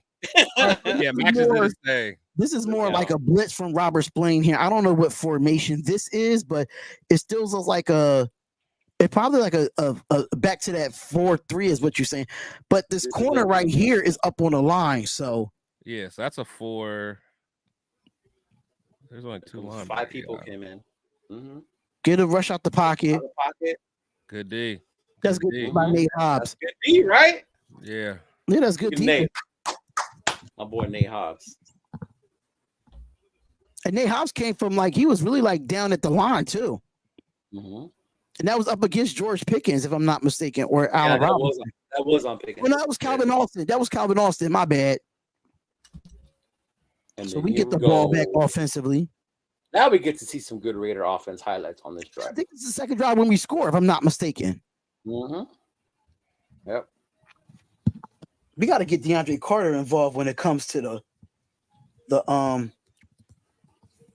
offense a little bit. Oh, there go Brandon Bolden. There you go. Yeah, go ahead, Brandon Bolden. Do your thing. Look at Brandon Bolden up there. We getting our $2 million. Yeah, man. I want to use DeAndre Carter more. He's got speed. He's got moves, bro. All right, here so we go. This offense right here. So we don't see Hunter Ripper out on this play, but there's a 2 tight end set with Myers. Mostly 2 tight end set. It looked like it's good. I think this was a pass, if I'm not mistaken. Tucker down there, right? Yep, that's Tucker down there. Yep, at the bottom. Yeah. Play action. Look straight to Devontae. He was open. Wide open. Hey, I ain't gonna lie. Carter, Trey Tucker was kind of open there too, because that safety left. Yes. Safety left to go look at Devontae. Yeah. Watch. He bailed out. 23 bailed out. Mm-hmm. He said, go right. Yeah, he did bail out. If he would have threw that, if he would have threw that right over the logo. Yeah. Or he would have pump faked to Devontae and gave Trey Tucker over the top. That would have been. Did he have great. time to do all that, or did he have to throw it right away? No, he had a nice spot. I'm not. But the thing is, I'm not mad at that play. That's good. I'm not mad at play. He looked at the first wide open person that he saw. Yeah, and let's keep it moving. Now, this is under center, 2 wide receivers set, which is Myers and Devontae Adams here. We got Mayer here. That's Austin Hooper. I'm sorry, Austin Hooper. Yeah, no, that's Mayer. And Hooper's on the line too. It is Mayer. Oh my God, man! Yeah, I don't know how he got that handoff off. I thought he had the ball. I did too, honestly. Let's see how he got it off. I think he threw it to him. Honestly, Look at that. What is that? Rewind it slowly again, dog. Rewind it slowly. You know what though? Again. You know, I think that was a timing thing. I think Jimmy probably should have waited a split second longer to snap it. Gave Mayer time to get inside a little more. I think. Well, do you think that I think that's more Andre James. I think he snapped it too early, in my opinion. Cause look, if Mayer would have, you almost got to snap that when he's right in between the tackle and guard. Yeah, I think Mayer was too far out before James snapped it. So it's kind of like miscommunication there. All right, dude, we see Renfro right here, Raider Nation. We see Renfro right here. Let's see what is going on with this. 3 wide receivers. Got Tay in the slot. Yeah. Yeah, Devontae Adams comes out to be on the outside on the 40. So cover 3. 2, 3. Boom. Tay. Perfect spot. Yeah, that's a perfect spot for a cover 3. Mm-hmm. That's a perfect spot for a cover 3. Because even though Renfro was kind of open, but you want to, in a cover 3, you want to get it in between that safety and that corner. You want to split the defense when you throw that ball. But in between It was that Jimmy zone. G right here. See, Hunter Renfrow was open though, but that linebacker was like kind of like being bait a little bit. Yeah, but Tay's always gonna be the first. That was a good throw. I don't. Yeah, That was a It was good a throw. Absolutely. Colton Miller don't do shit on Look at that that play. run. Look at that. That was a nice run. Colton Miller don't do shit on this play. He gets blown up. Jermaine block, my boy Jermaine Illuminar. I like Illuminar. Yeah, that's when they called Josh. Oh, Jacobs. yeah. His knee was down. His knee. Yeah, his knee was down here. RC set. I love that. I love when they do that. Going man. out again. Yeah. God, dog. Him and Colton Miller. False start. False start. That kind of like killed the drive a little bit. No, we score on this one. I said that's what I'm saying. It kind of killed the drive a little bit, but not much. Look at that. You don't He move. was worried about that outside linebacker. Is that Highsmith he was worried about? Yeah, I think Highsmith is what 54 or 55, something like that. 56, yeah. All right, so And the blitz steps up, throw. Good play. Nice throw. Good play. That's a good throw. Let me rewind that back. I want to see other receivers open. Not really. Not really. Now, but I mean, Tay kind of was like I'm telling you, man, Comeback. like, the play calling is cool, man. It's like there's players open on every play. When people say that Hunter Renfrow ain't getting the look, right there on that play, he couldn't get a look. He couldn't get a look on that play. Yeah, but what See from this here. Look at that. Yeah, Safety was on top of Great Renfrow. play. Yeah. Great That play. was a Great good play. call. The safety was coming up over Renfrow, the linebacker underneath. Mind you, we still in the first quarter. I mean, we just gonna do the first quarter, and this is the. Oh, I hate Play when by they do that Jimmy. with Good Jimmy, play bro. by Jimmy. I hate when they do that shit though. The thing about it is, though, they try to say it was short. Remember, they try to say that shit was short. Yeah, Yeah. whatever. He clearly got the first down there. That was a heads up play because that gap was But wide did you see Greg Van Roten push number 55 back at the point of attack right here? Right here, number 70. Watch this. Boy, Chris, that's your Boom. boy. Look at that push. Yeah. Yeah, that's what I'm talking about. Nasty. And maybe We Jimmy should have got. we need nasty blocks like that every damn down. Should have went a little more outside with that. But All yeah. right, so this is an I formation set right here. Meyer here comes in motion. Look at this. Beautiful call. Look at this. Beautiful. You can't get me. Adams had to come back to that though. I like that. Yeah. Adams had to come back to that. But like this is the kind of stuff is like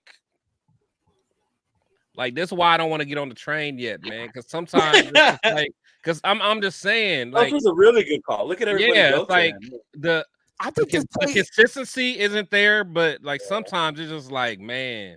And I like to throw because the safety but was I moving think to this that. play only happens right if Josh Jacobs pick up if he didn't pick up that block, it would have been devastating. Oh, Jacobs' Oh, pass yeah. block has been beautiful. Yeah, been right good. there. He's been That beautiful block- with the pass block all year. That block was beautiful. I think Garoppolo would not get that off if Jacobs didn't pick up that block. I think it's when Carter does the screen or whatever. You see Jacobs making a beautiful block as well. Jacobs Absolutely. playing, bro. He's out there blocking when he needs to. That's what I'm saying, man. Daniel Carson, the best kicker in the league. I don't give a shit what nobody say. That's the Hall of Fame DC right there. That boy got a leg on him. Daniel Carlson got a leg on him. Definitely do, man. Shout out to AJ Cole. AJ Cole, when I used to have it at Spotlight Raiders Talk, he did a little cameo for me. I had to figure out. Yeah, I remember you used to have that in the beginning. Yeah, I used to have it at the beginning when I had Spotlight. Yeah. He was like, I'm AJ Cole from Las Vegas Raiders, and then you are now watching the Spotlight Raiders Talk. Oh, I gotta get him to say nothing but Raider podcast now. I gotta get him to say that. But all right, so here we go. And Devon, this is like another there go Tyree Wilson right here. Tyree. He's too wide. He was too wide on that. Let's run that back. He looks slow when he runs. Yeah, look, he's powerful, but it He looks was slow. too wide. Look at yeah. He was too wide, and he got blocked by a running back too. Blocked by the tackle and a running back. Yeah, there you got that. All right, so this is Tyree Wilson here. Tyree Wilson is better with his hand in the dirt. I do not like Tyree Wilson standing up. He's too wide. Yeah, He's too wide. Yeah. He's better when he have his hand in the ground. All right, so Tyree Wilson is not in the game here. And this is a run by Jalen Warren. So who gets that tackle? That's Jenkins. I think it's on Jenkins. Number 90 is Jenkins, right? No, 90 is Tillery. Oh, that's Tillery with the tackle. Okay. Way to swarm to the ball, though. Malcolm Coops was in on that play, too. Third down. All right, third down. And I think they get Bennett on the call here, don't they? Maybe. I think. Oh, was that the BS call? Let me see. No, this is this is play. That's a touchdown. Burn. Yeah. Mm-hmm. We got to look at that again. Yeah, this is the one we thought he had to help, right? Or he just get burnt. No, he got so I don't know, Trayvon. What's Trey doing? He got the safety. He shouldn't have thought he had safety help. He did not. He did not have just one safety coverage. high. It looked like made coverage with one safety high. Yeah. And that was on the opposite side because Trayvon right here has the tight end. He had the tight end, yeah. Mm-hmm. So that was one safety high. I mean, I get it, but you can't. Hey, and that was a hell of a throw though by Pickens though. Marcus Peters gave him the full inside from the rip. Yeah, like you almost. Yeah, you can't give him that clear release inside. Yeah, you can't give him that clear release inside. But shout out to the chat, y'all. Shout out to the chat. We going over the first quarter of the game. I am going to break down more of this since we have the all 22. I do want to see the rest of this game. You know what? Before we get done with the film, forward it to Marcus Peters' interception, or almost should have had interception. Okay, so this is was it on the next drive? I believe it was on the next Steeler drive because on this one we don't do anything. Yeah. Look, this is typically an I formation. This is a run, but Austin Hooper comes here, hands it off. He goes right into it. What is Grant Van Roten doing right there? This is horrible. Or Luminor, one of them. Let me see how this works. Where's Jacob Johnson? Jakob. Yeah, that's on the Luminor. Look at that. Oh. TJ Watt. Come on. But you want to go to the Marcus Peters pick? Yeah, or should have had pick. Yeah. All right, so that one was a miss. Yeah. That was just bad communication with Amir Abdullah. So I think it's on this drive, if I'm not mistaken. I think so too. Yeah. Because then after this, we just hold them to field goals. Mm-hmm. Yeah. Yeah, we just hold them to field goals here. So yeah. AJ Cole, another big foot and leg that he has. But this Calvin Austin is a speedster. He's a speedster for real. You saw it on that pass. That boy got wheels. Yeah, he got wheels.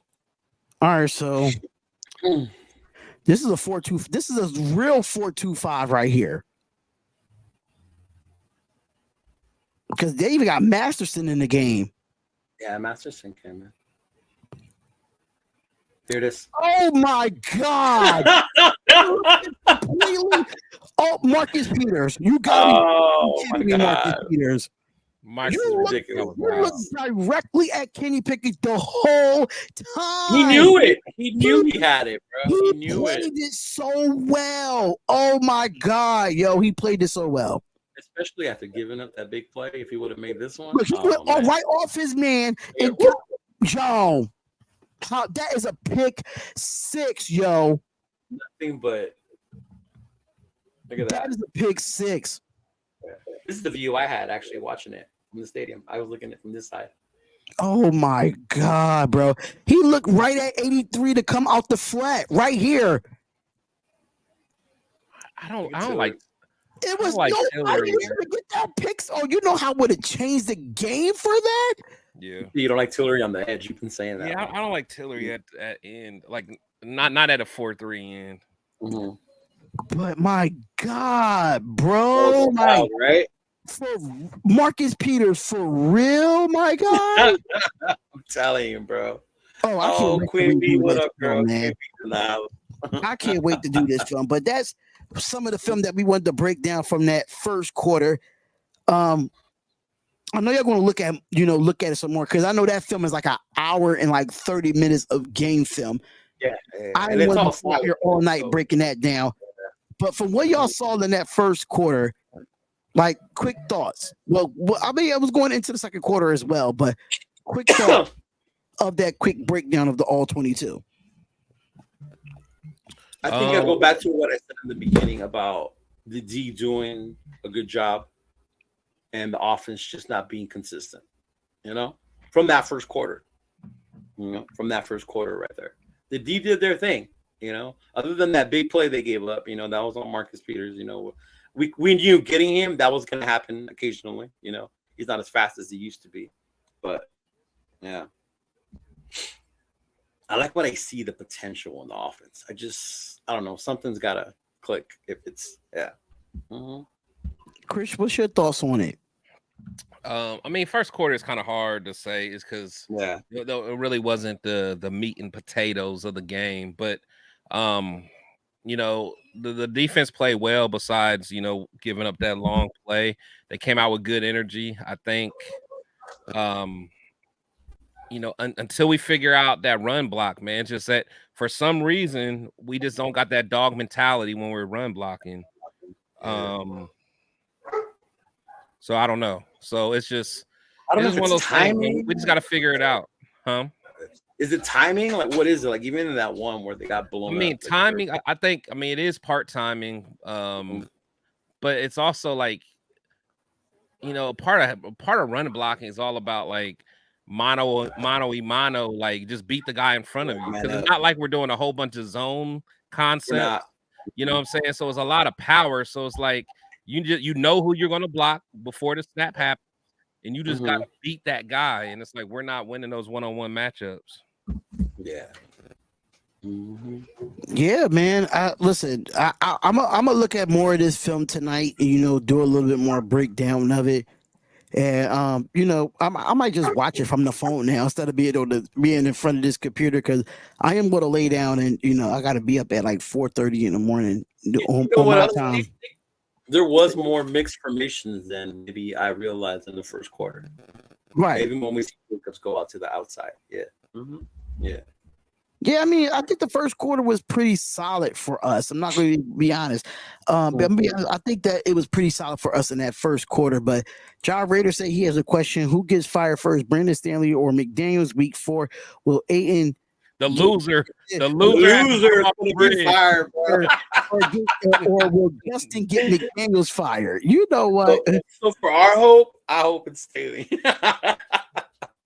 But the thing is, Justin Herbert. I mean, Herbert's playing good. So Herbert's playing good. Yeah, Herbert's playing good, but like Brandon Staley's play call. We talk about Josh McDaniels' play calling. Now Brandon Staley's play calling is just fucking terrible. His but hold on, though.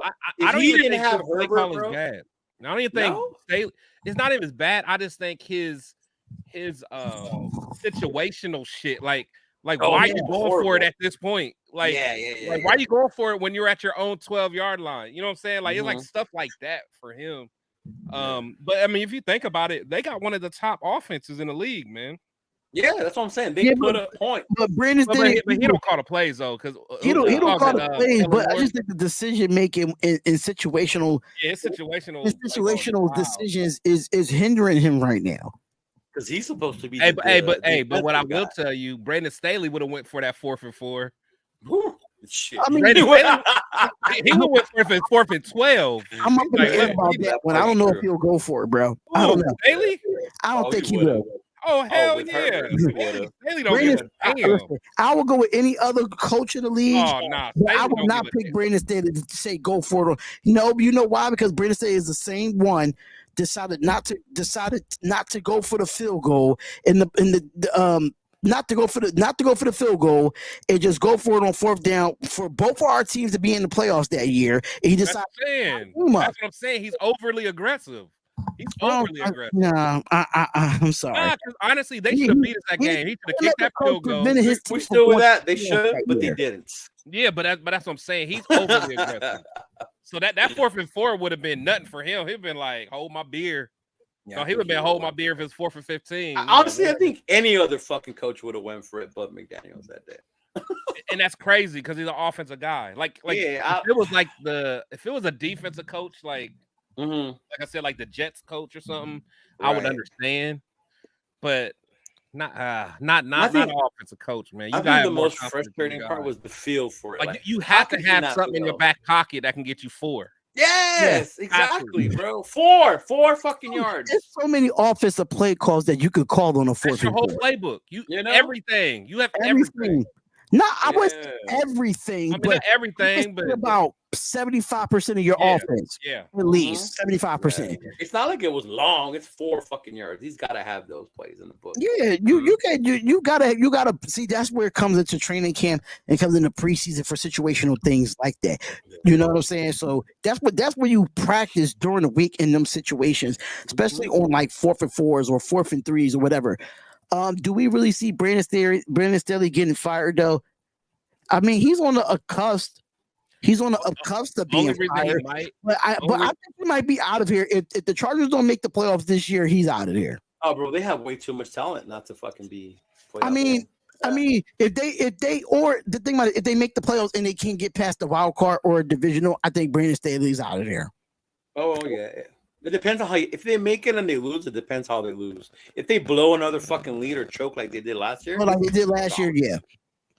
Yeah. Yeah, I think the thing with Staley is you got a up and comer that a lot of people want to see a head coach anyway, right under you with Kellen Moore. So therefore, you know what I'm saying? Like someone like McDaniels, like if we lose him, then what? Who we go to? Rob Ryan or you know, like realistically to coach the team. At the end of the year, it is some coaches out there that's going to be looking like a Dan Quinn or Raheem Moser, even Raheem Morris. I mean, not Morris, Moser. Raheem Morris. I think Raheem Morris is a good head coach. Where's he at now? He's in Tampa Bay. Where's he at? He's the defensive coordinator with the Los Angeles Rams right now. He's defensive coordinator there, but there's a few young offensive coordinators that you could look at. I forgot the offensive coordinator's name from Miami. They're looking at him. It's a few the guy Raider Scout. His Instagram is back up. It's called lvraiders.scouting or something like that. But he did put on his Twitter a list of coaches' names. I did name them on the Reaction Monday. Can't think of it off the top, but I know Dan Quinn was on that and Raheem Morris was on that list. But there was some other notable names if you do decide to fire Josh McDaniels. But for me, I think if you decide to, I don't think it will happen, but if you decide to fire Josh McDaniels, I think you should go younger with your offense, with your offensive-minded coach. Hey, Chris, let me ask you this: Hardball. Nah. Leave Hardball alone. Hardball's good where he's at. No, it's not even that, Chris. I don't think Hardball don't want to come back to the NFL. Oh no, I was just he keeps flirting with it, and it pisses me off as a Michigan fan. And flirt. That's why I say it. Because he does that. Down and refute all them reports. That's what I don't like about it. But he does flirt with it. I don't want Harbaugh to be the Raiders coach at all. Because I think, because honestly, I think there's a certain coaching style that works well with like pros, and I think like Harbaugh would be good for a short time, but after a while, it's like. I think he likes the control that he has in college football when it comes to recruiting and the transfer portal. He knows how to run a college football team without. Now, in the NFL, it's a little bit different. You got to go through your owner, your GM, or who you want to draft and who they want in the draft too. It's totally different. And plus, you can't Harbaugh need to stay in college, man. You can't talk to millionaires making more money than you any type of way, and that's why I always laugh when people are like. About prime, when people are always like, let's go get prime time. Like, no, that's exactly why he ain't gonna do it. For one, he would never go to the NFL because it would be a disaster. He don't want to coach there. It would be a disaster anyway. Like he said it himself. All them little riddles and stuff ain't gonna work for a guy that's making millions, all the millions. You know what I'm saying? Right. Now, when you got a kid, you know what I'm saying? Because the thing with Prime at Colorado, his main thing was like, look. if I don't want you, I'm gonna get rid of you type of thing. Like, you know what I'm saying? Like Right. if you don't go with my culture, I'm gonna you can't do that in the You NFL. can't do that in the NFL, Yeah, you know, because you got you can't. contracts involved in the salary cap when you release people. Exactly. It's Like too if much someone of a don't listen to you, headache. you can't just be like, go. Like, oh, I don't want none of my players wearing chains or whatever. You know, like he has rules. Yeah. I don't want my Rules like players that. wearing black socks or whatever. It's like you can't, honestly, and that's why Urban Meyer didn't really work at Jacksonville. Like he was yelling at these grown ass men, and they looking at like him they were like fucking college kids. Yeah, like he kicked the kicker. You know what I'm saying? It's like that ain't gonna work, man. And that's why he's on. I think it's college football game day on Fox, if I'm not mistaken. That's why he's an analyst in college football, because that's where his success is at, basically. But Nick Saban, he didn't do well. I mean, NFL's not for everybody, man. No, it's not. It's definitely a different monster because coaching athletes. It's for some coaches, but not all coaches. Yeah, not all. If you want to come in, not all college coaches. If you want to be a college football coach and come in and be a coordinator, now I'm fine with that. Start there. You know who it was for? But coming to get a head coach. Pete Carroll, Pete Carroll did it. He had that coach, though. He had that culture in USC, and then he brought that shit up to Seattle. Pete Carroll is just a good coach because he relates to the players better than almost anybody in the league, damn near. Yeah, I don't think nobody relates to the players better than him. Now they love playing for that dude. Exactly, that's what I'm saying. That's what I'm saying. Playing for that dude. Yeah, but you know, we just have to wait and see. It's still 3 weeks into the season. It's a long year.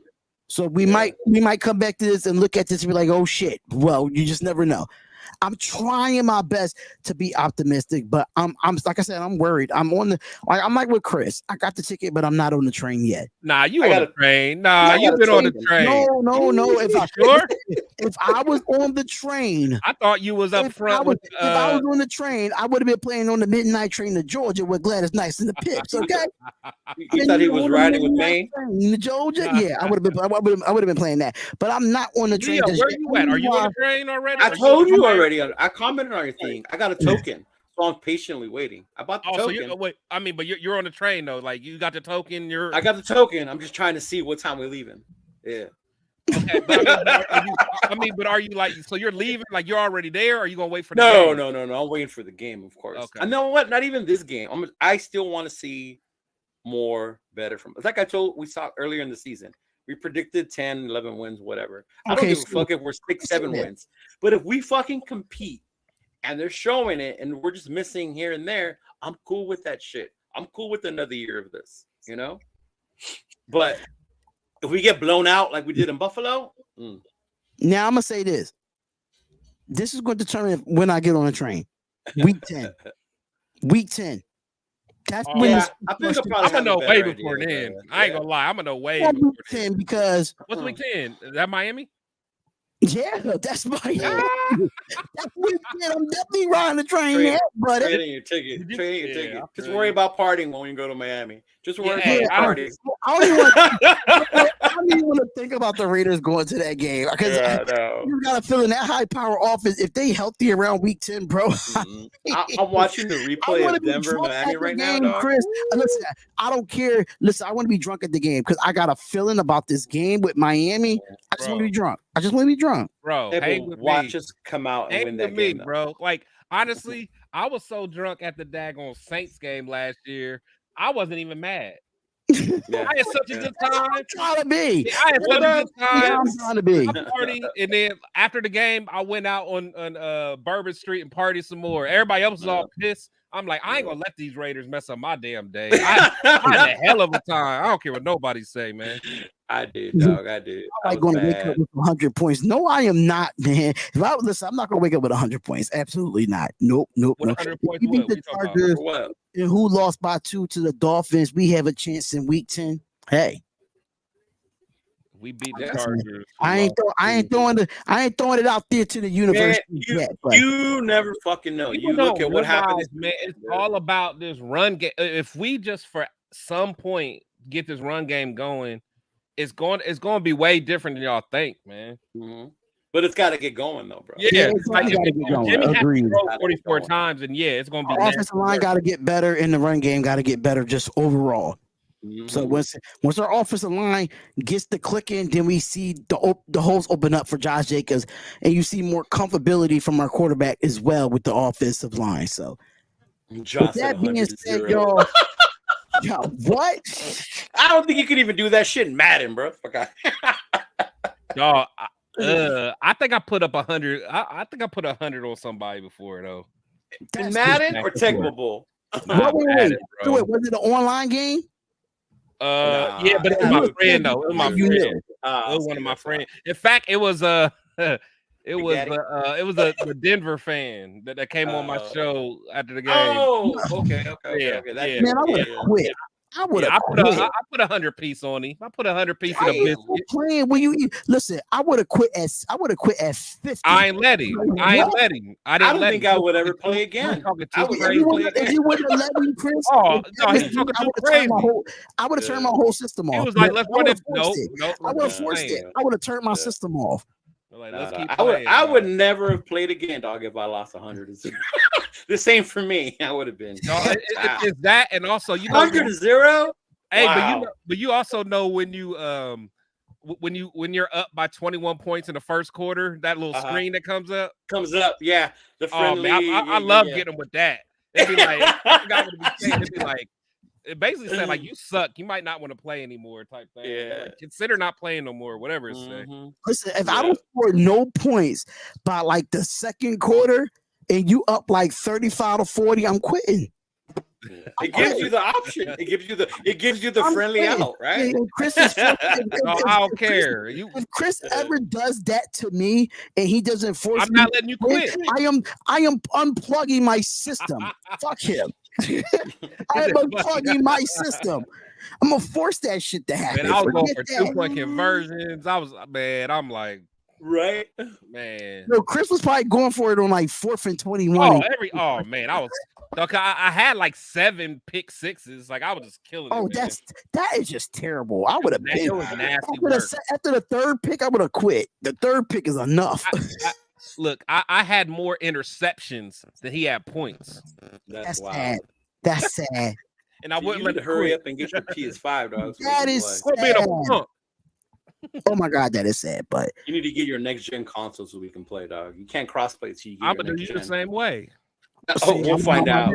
Oh, no, you won't. No, you won't. Man, when I get the new Xbox, then we can crossplay. I gotta get the new Xbox. So I gotta get it.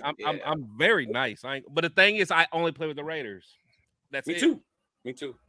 But like, that's my ultimate team. Like, yeah.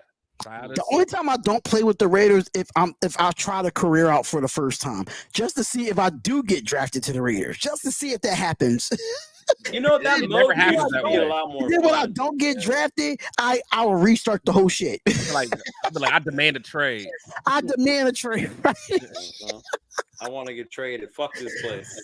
Yep. I'm not even playing a preseason game or nothing. Just trade me after the draft. Fuck it. I'll be like, Tay, I ain't got time for all this. I ain't got time for all this. Yeah, I'm not. Listen, I will start the whole career over if I don't get drafted. If I get drafted, it was one time that actually I think it was a couple years ago this happened, and I got drafted to the fucking Chiefs. I said, "Fuck no!" It's like restart. We ain't doing this. Delete the whole franchise mode savings. No, I deleted all that. I said no. I can't wear that ugly ass red. I just can't do it. Can't do it. But I'm glad the NCAA is coming back out. I can't wait. Ice always pick the team with the best colors. Just because I used to want to look sweet out there. Well, back then I used to create remember you were able to create your own university at one point? Yeah. That was dope.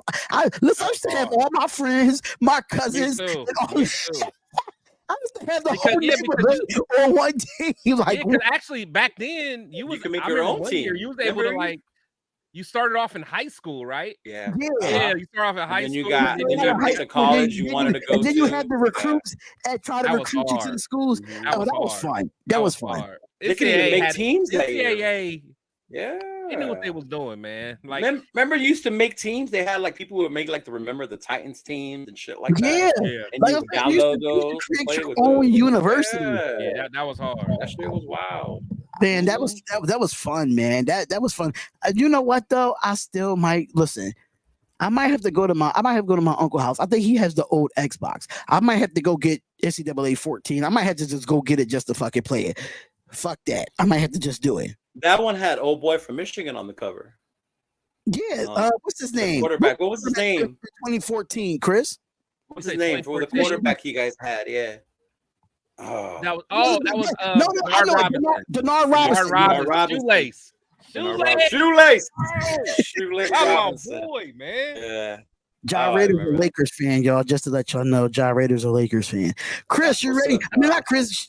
Leo, you ready for me to go back to doing NBA games again, brother? Oh yeah, for sure, dog. Oh man, them NBA games was lit, man. I was getting numbers on them NBA games, man. The numbers was real. Oh my god, the Warriors Lakers series. Man, I can say all the games, even the Knicks and Miami series. I had like 40K views on that shit. Like it was crazy. Like NBA is probably like what my channel is based off of. I will be completely honest, but we're gonna head out of here, ladies and gentlemen. We're gonna head out of here. Episode 35 is in the books. We're gonna wait it out and get ready for week 4, baby. Week 4. A division rival, the Chargers. We going to SoFi Stadium. We going to black out that goddamn stadium. Cheeto, you going to that game? You know it, dog. It's my birthday month. It starts that day. So you better sit in. Hey, listen, I gotta get the Shane McMahon theme song for Cheeto Linus. Here comes the money. Money. Yeah, because you got money like that, bruh. You got money like that. Oh man, but let them know where they can find y'all at, man, because y'all know y'all got a lot of stuff coming up on your channels as well. Protect the Shield podcast, baby.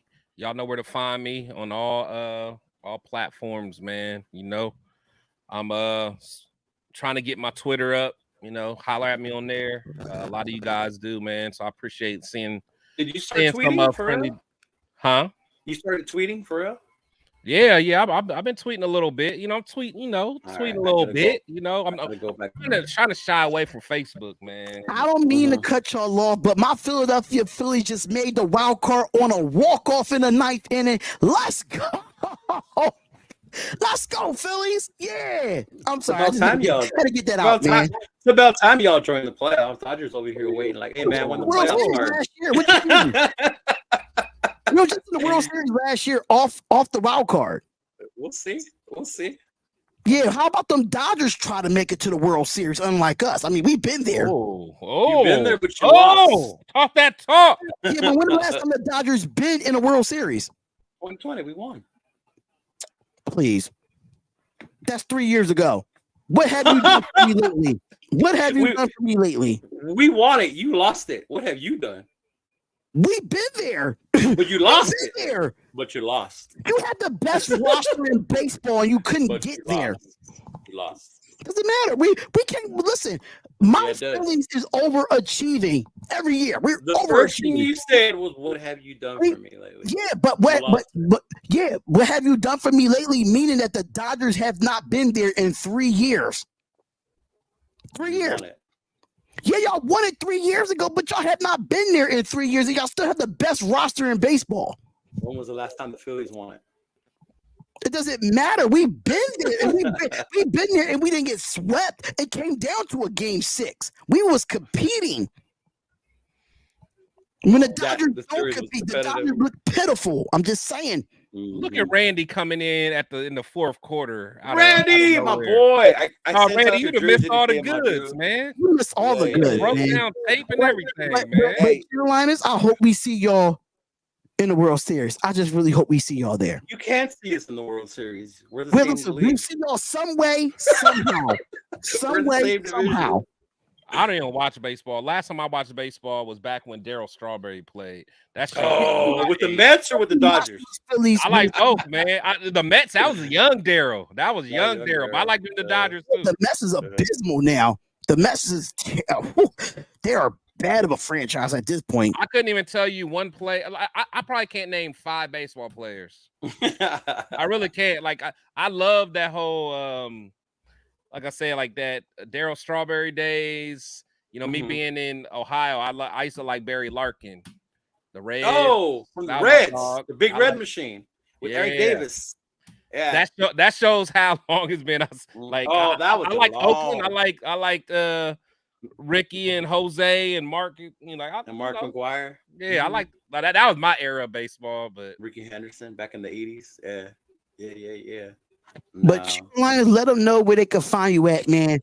Oh, y'all can find me Cheeto Linus on YouTube, on Instagram. We'll be doing the other show tomorrow. We probably won't go live this week. I don't know. We might just put that shit up later. We'll see. I'm trying to get one of the Oost Nation dudes to come on so I can show them love for the hospitality. Fire new content, by the way. Fire new content. I love it. Oh, you saw that video? I did. That was fire. Yeah, that was fire, man. I thought you did it. Your day. So speaking of speaking of the Oos.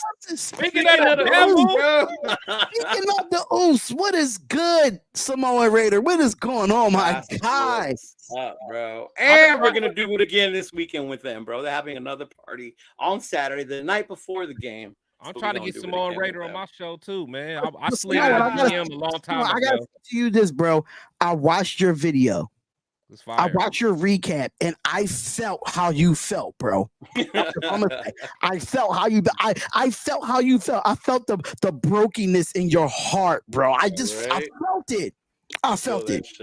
Yeah, that shit. It's real, Shout man. out to Samoan Raider, man. Shout out to him. He's one of the goats on the the YouTube thing, man. He's one of the goats. Respectfully, salute to you, my guy. But literally just talking about him. Literally, and a cool ass person when you meet him in fucking person. I kid you not, bro. You know what? Like the only reason why I would come to the West Coast, like to go to a game, to meet like a guy like Samoan Raider. He's so freaking humble, bro. He's a humble guy.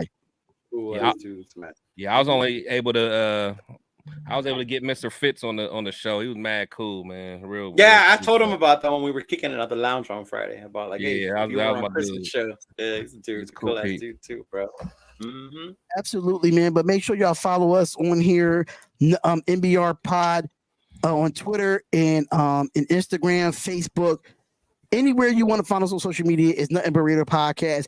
Really appreciate everybody coming through. We broke down some game film. Shout out to Willie for Shakeback Media Group, aka the Commitment to Excellent Podcast, for coming on too. I thought this was a fire show, especially with the all-22 being out at the right time. I thought that was perfect, and hopefully it be like that most of the time, so we can do that on Tuesdays as well. But Ingold having a great time in Miami. So Samoan Raider says, man, it was a tough loss, Ooze, especially because I was delusional thinking we would be great. But yeah, we definitely got to link. We definitely got to link sometime, bro. We definitely got to. I know you're a busy man. You're a father. You do all this stuff. And I appreciate your grind, man. I appreciate your grind. I think that's where I get my grind from, because how you do it, to be completely honest. But shout out to everybody, man. We really do appreciate y'all coming through. If y'all do want to watch the playback, make sure y'all watch the playback. We really appreciate y'all. Follow Protect the Shield podcast. Follow Cheeto Liners on all social medias here, man. Subscribe to their channels. The links are in the description.